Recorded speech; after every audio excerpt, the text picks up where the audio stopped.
जय श्री कृष्ण मित्रों, नमस्ते। पिछले वीडियो में हमने देखा कि गांगेय अपने पिताजी की समस्या सुन के दौड़े दौड़े जाते हैं पिताजी के महल में। अब हम देखते हैं आगे क्या होता है।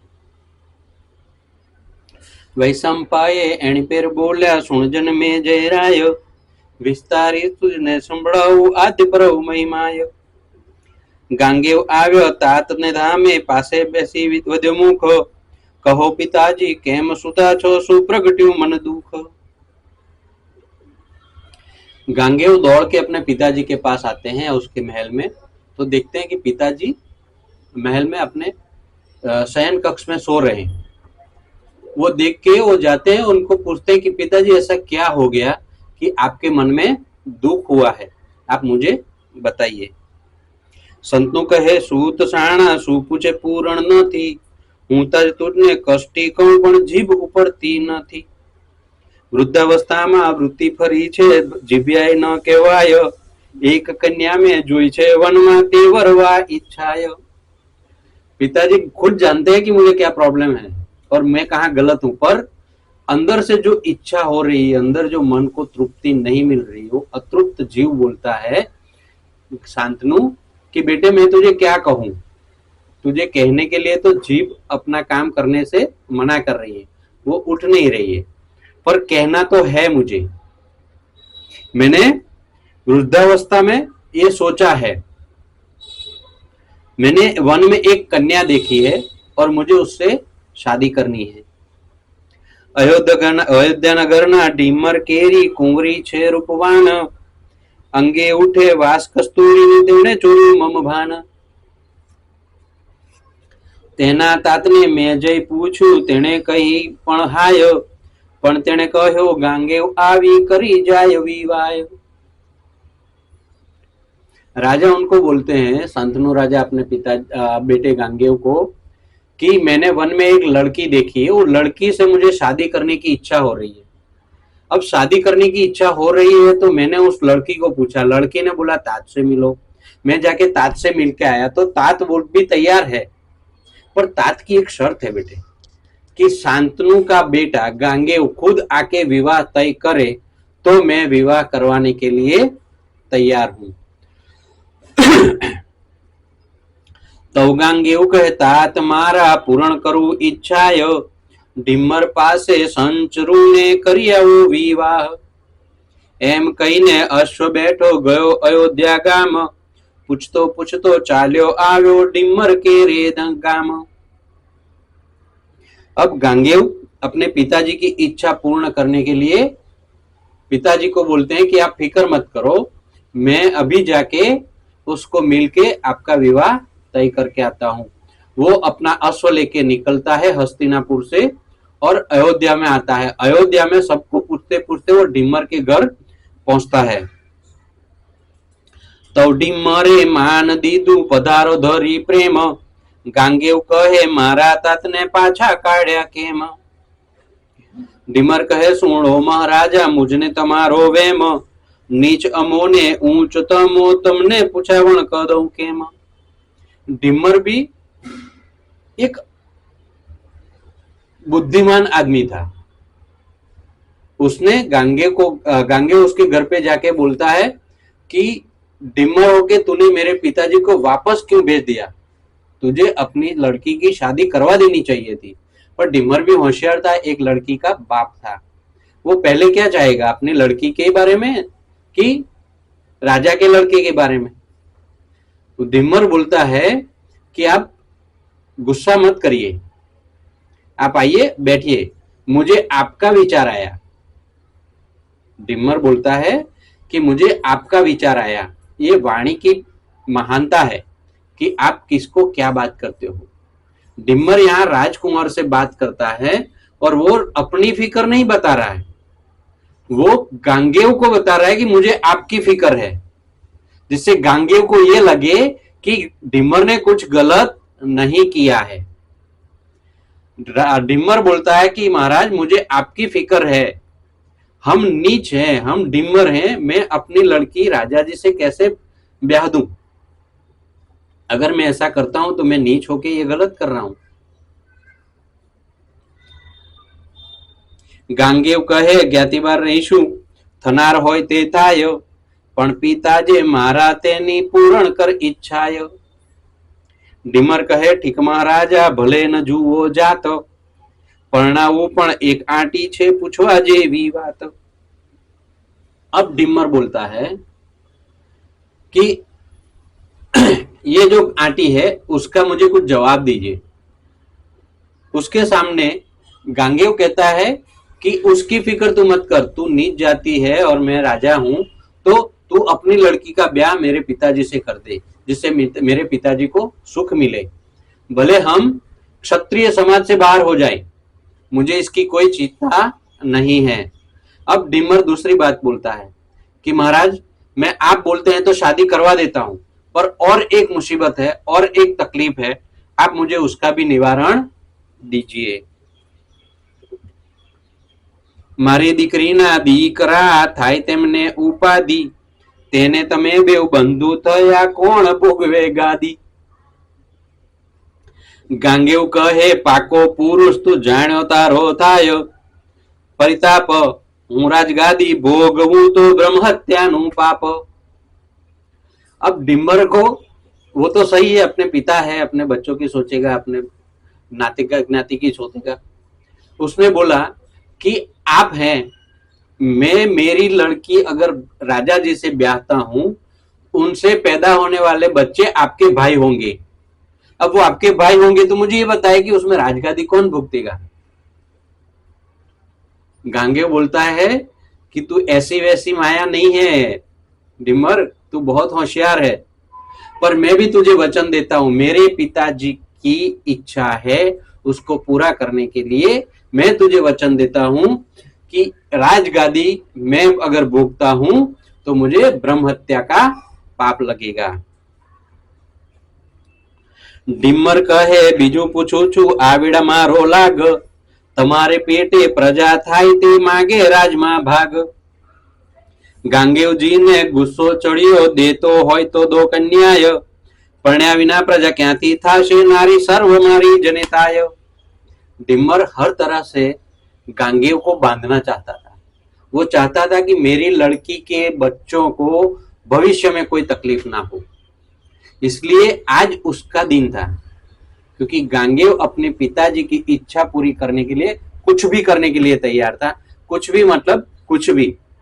तो वो गांगेव को बोलता है कि आज नहीं तो कल आप शादी करोगे, आप शादी करोगे, आपके बच्चे होंगे, वो राज में भाग मांगेंगे गांगेव जी, तब आप क्या करोगे. गांगेव गुस्सा आया, गांगेव को इतनी होशियारी देख के गुस्सा आया और वो बोलता है कि तू वो सब छोड़, अगर मैं शादी करूं तो बच्चे पैदा होंगे ना. मैं वचन देता हूं कि आज से पूरे विश्व में जो भी नारी है वो मेरी माँ या बहन होगी.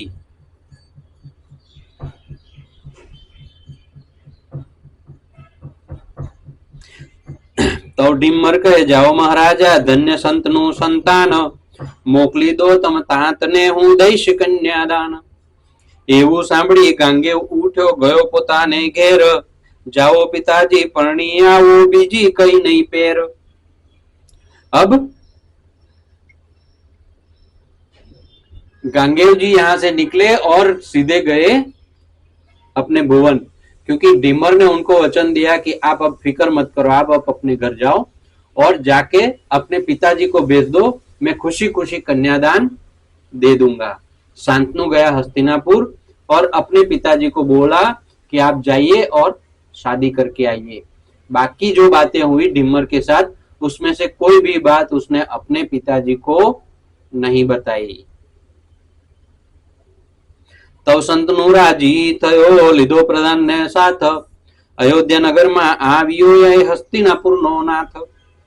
તો ડિમરે આવકાર દીધો આપ્યો ઉતારો ત્યાંય वन विषयથી તેડીને લાવ્યો મચગંધા કન્યાય.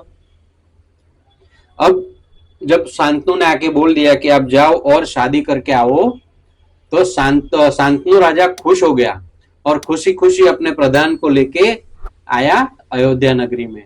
अयोध्या नगरी में आके डिमर के यहाँ जाता है और डिमर को बोलता है, डिमर उसे अच्छी जगह पे रहने की जगह देते हैं और राजा जी को रख के वो वन में से अपनी कन्या मत्स्यगंधा को ले आता है। पूर्ण प्रेमे परणावी कन्या वड़ावी राजानी साथ, क्षत्रिय नंदन પરણ્યો માછણને ચાલી દેશે દેશવાત। સૌ ક્ષત્રિયે પત્રો લખીને અન્યોન્ય કર્યો વિચાર્ય, આજથી હસ્તિનાપુરનું કુટુંબ જ્ઞાતિની ભાર। राजा ने डिम्मर की मत्स्य कन्या से शादी की। अब अयोध्या में जैसे शादी हुई तो देश देश के राजाओं में, क्षत्रियों में ये बात फैल गई और सब क्षत्रियों ने एक दूसरे से पत्र लिख के सबको बता दिया कि डिम्मर कन्या से हस्तिनापुर के राजा शांतनु ने शादी करी है, अब उसे न्यात बार कर देते हैं। सब क्षत्रिय समाज ने निर्णय लिया कि आज से हस्तिनापुर न्यात की बाहर रहेगा। तब न्यात जात चलता था, तो और क्षत्रियों ने सबने निर्णय लेके हस्तिनापुर को न्यात बार कर दिया। संतनु घेर परणी આવ્યો જાણી જ્ઞાતિની વાત, ગાંગેવને બોલાવીને કહ્યું, બેટા હું તારો મૂર્ખ તાત, હું લાવ્યો કન્યા તે થયો અન્યાય, આપણ રહ્યા નાથ બાર, હવે તને કોઈ કન્યા નહીં દે દુઃખ अपरंपार। अब राजा को जब हस्तिनापुर आया और तब उसने देखा कि अरे रे ये मैंने क्या कर लिया, शांतनु को आके वो बोलता है कि मैं वो कम नसीब बाप हूं कि अपनी खुशी के लिए मैंने डिम्मर कन्या से शादी कर ली बेटे। अब मैं ये अन्याय सहूंगा कि तेरे लिए कोई लड़की नहीं मिलेगी, क्योंकि क्षत्रिय समाज ने हमें समाज से बाहर कर दिया, हम न्यात बाह्य हो गए हैं। गांगेव कहेता तुम्हारा में नियम કર્યો ઢીમર સાથ, વિશ્વ વિશે જે પ્રેમ દાતે સકળ મારી માત, માટે મારી ચિંતા ન કરશો સુખે રહો મમતાત। મત્સ્યગંધા ને કહ્યું, સુખે રહો તમે સત્યવતી મુझ માત। तब गांगेय बोलता है कि पिताजी आप फिक्र मत करो मेरी, क्योंकि मैंने नियम से डिम्मर को ये वचन दिया है कि विश्व में जो भी प्रेमदा है, जो भी स्त्री है, वो या मेरी माँ है या मेरी बहन है, तो मैं शादी करने वाला नहीं हूं।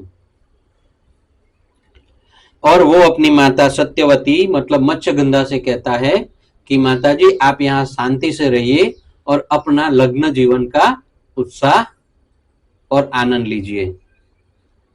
પછી શાંતનુ સુખે રહ્યા ત્યાં વાદ્યો ઘર સૂત્ર, પ્રભુ કૃપાએ મત્સ્યગંધાને પેટે થયા બે પુત્રો, મોટો થયો વિચિત્ર વીર્ય નાનો ચિત્રાંગદ નામ, તે બંને ગાંગેવના ઓરમાન ભાઈ ઉછરે છે તે ઠામ। वक्त रहते गांगेव शांतनु को सत्यवती से मतलब मत्स्यगंधा से 2 बच्चे होते हैं, जिसमें बड़े लड़के का नाम है विचित्रवीर्य और दूसरे का नाम रखा चित्रांगद। ये दोनों भाई गांगेव के ओरमान भाई है, दोनों यहाँ राजा के यहाँ बड़े हो रहे हैं। ते बेव थया 5 वर्षना तव આવી પડ્યો શોક, સંતનું રાજાએ દેહ મૂક્યો પામી થયા દેવલોક। એટલે ઉપાધિ થઈ ગાંગેવને પોતે પુરુષ સત્યવાદી, राज्य चले लाज चलावे सभा में बेसी पण भोगवे नहीं गादी। लड़के वैसे खेलते खेलते 5 साल के हो गए, तब शांतनु का देवलोक हुआ। शांतनु का देवलोक हुआ तो गांगेव के ऊपर ज्यादा जिम्मेदारी आ गई। ज्यादा जिम्मेदारी इसलिए कि उन्होंने डिमर को वचन दिया था कि मत्स्यगंधा के बच्चों को वो गादी देगा, खुद कभी राजगादी भोगतेगा नहीं। अब वो क्या करते हैं कि बच्चों को तो छोड़ दिए, अब वो राजगादी के पास बैठ के वो हस्तिनापुर का राज चला रहे हैं। बेव बंधु ने आप उछेरे भणावे छे विद्याय, मत्स्यगंधानी सेवा करे नित्य जागे जाने सकी जनिताय। एम करता 11 वर्षना थया बन्ने भ्रात, गांगेवजीए उपवित दईने राज सौंप्યું તેને हाथ। ऐसा करते करते गांगेव जी के हाथ से बड़े होते होते लड़के 11 साल के हो गए और तब तक गांगेव जी ने वो राजगद्दी बिना बैठे उसका संचालन किया। लड़के 11 साल के हो गए तो गांगेय ने उपवीत दिया, यज्ञोपवीत बोलते हैं, वो देने के बाद उपवीत संस्कार, यज्ञोपवीत संस्कार करके राजगद्दी वो लड़कों को सौंप देते हैं। પછી ગાંગેયો નિયમ કીધો પ્રાતઃ થાય પ્રાતઃ કાળ એકાંતે ભોયરામાં નાહી ધોઈ બેસે જપવા શ્રી ગોપાળ સાંજ પડે તો બહાર નીકળવું ભોજન કરવું તે વાર પછી માતાના મહેલમાં જાવું ચરણ ચાપવા સાર। अब उनके लिए कोई क्रिया था नहीं, तो गांगेय जी ने नियम बनाया कि सुबह में उठ के एक भोयरे के अंदर जाके रहते थे। वो सुबह में उठ के वो वहां जाते थे, पूजा करते थे और अपना गोपाल मतलब श्री कृष्ण का भजन कीर्तन करते थे। दोपहर में तैयार होके वो जब बाहर निकलते थे, शाम का खाना खाया और फिर जाके अपनी माता के पास जाना और उनके चरण स्पर्श करके उनके पैर दबाना और उनसे पूरे दिन की दिनचर्या के बारे में बात करना। એ રીતે વર્તે છે ગાંગેયો પણ જે થયો અન્યાય નાત બાર છે તે કારણ કોઈ દેતું નથી કન્યાય। कोई कन्या दे नहीं तेती दग्ध शरीर वल्लभ कहे परना विना गांगेय ना बे वीर सियावर रामचंद्र की जय पवन सुत हनुमान की जय।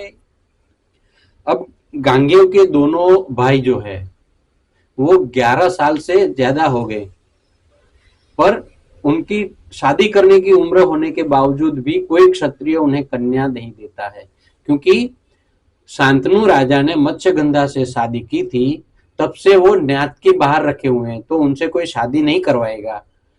पर ये बात मत्स्यगंधा को सहन नहीं होती है। क्या गांगेय उन दोनों बच्चों की शादी करवा पाते हैं? ये जानने के लिए चैनल को सब्सक्राइब कीजिए।